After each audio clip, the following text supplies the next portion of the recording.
Hey guys, Lord Naren White here, the Holy Ghost, the one true God, back with you with the next video in my series reading Frankenstein by Mary Shelley.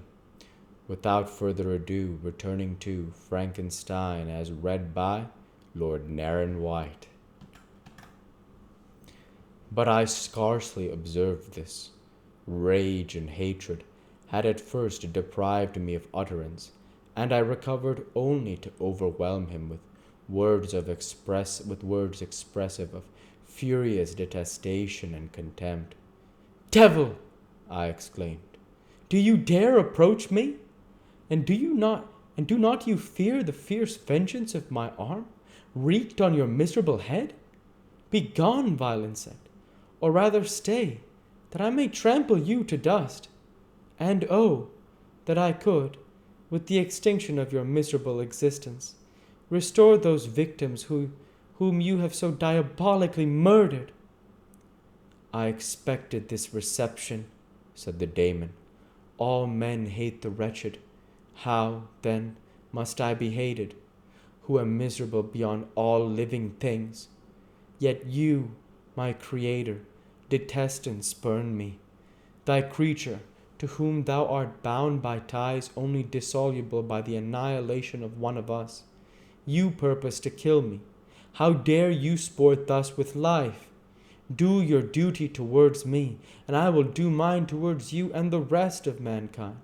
If you will comply with my conditions, I will leave them and you at peace. But if you refuse, I will glut the maw of death until it be satiated with the blood of your remaining friends." "Abhorred monster! Fiend that thou art! The tortures of hell are too mild a vengeance for thy crimes. Wretched devil, you reproach me with your creation. Come on, then, that I may extinguish the spark which I so negligently bestowed." My rage was without bounds. I sprang on him, impelled by all the feelings which can arm one being against the existence of another. He easily eluded me and said, "Be calm. I entreat you to hear me before you give vent to your hatred on my devoted head. Have I not suffered enough that you seek to increase my misery? Life, although it may only be an accumulation of anguish, is dear to me, and I will defend it. Remember, thou hast made me more powerful than thyself. My height is superior to thine, my joint supple. But I will not be tempted to set myself in opposition to thee. I am thy creature, and I will be even mild and docile to my natural lord and king, if thou wilt also perform thy part, the which thou owest me. O Frankenstein, be not equitable to every other, and trample upon me alone, to whom thy justice and even thy clemency and affection is most due. Remember that I am thy creature. I ought to be thy Adam, but I am rather the fallen angel, whom thou drivest from joy no misdeed. Everywhere I see bliss, from which I alone am irrevocably excluded. I was benevolent and good. Misery made me a fiend. Make me happy, and I shall again be virtuous. Begone! I will not hear from you. There can be no community between you and me. We are enemies. Begone! Or let us try our strength in a fight, in which one must fall. How can I move thee? Will no entreaties cause thee to turn a favorable eye upon thy creature, who implores thy goodness and compassion? Believe me, Frankenstein, I was benevolent. My soul glowed with love and humanity. But am I not alone, miserably alone? Yet you, my Creator, abhor me. What hope can I gather from your fellow creatures, who owe me nothing? They spurn and hate me. The desert mountains and dreary glaciers are my refuge. I have wandered here many days. The caves of ice, which I only do not fear, are a dwelling to me, and the only one which man does not grudge. These bleak skies I hail, for they are kinder to me than your fellow beings. If the multitude of mankind knew of my existence, they would do as you do, and arm themselves for my destruction. Shall I not then hate them who abhor me? I will keep no terms with my enemies. I am miserable, and they shall share my wretchedness.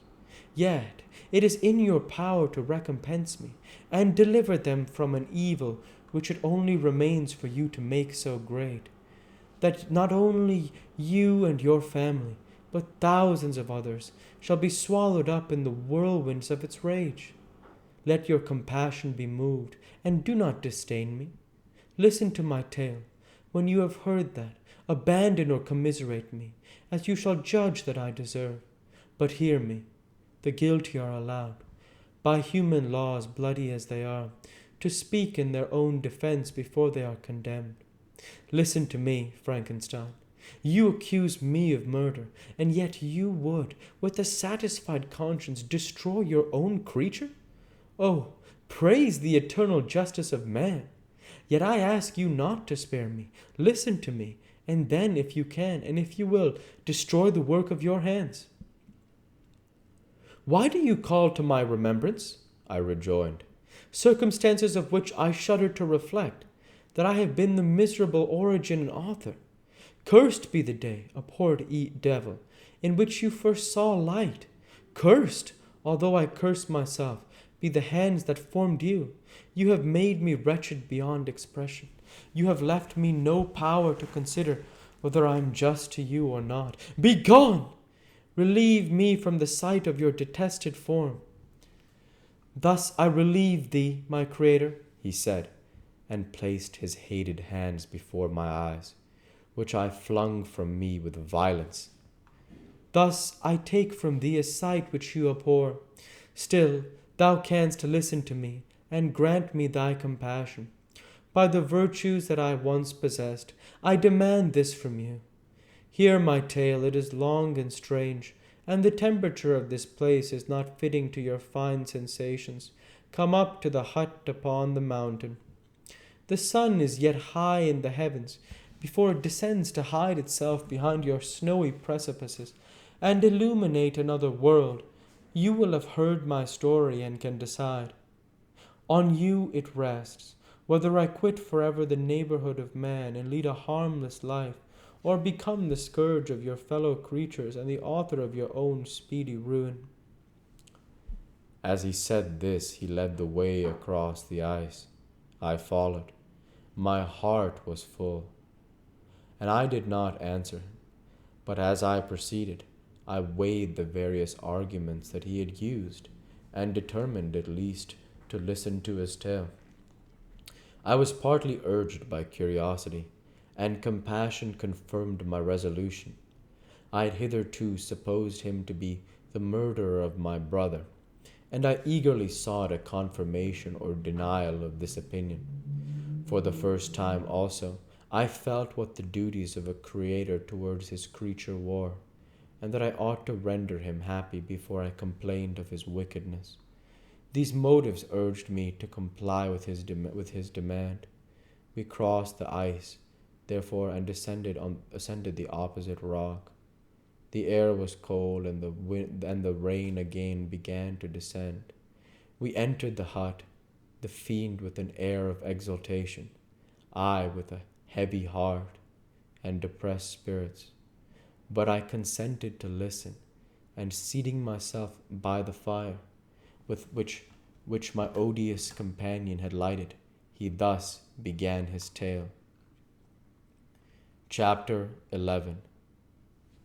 It is with considerable difficulty that I remember the original era of my being. All the events of that period appear confused and indistinct. A strange multiplicity of sensations seized me, and I saw, felt, heard, and smelt at the same time, and it was, indeed, a long time before I learned to distinguish between the operations of my various senses.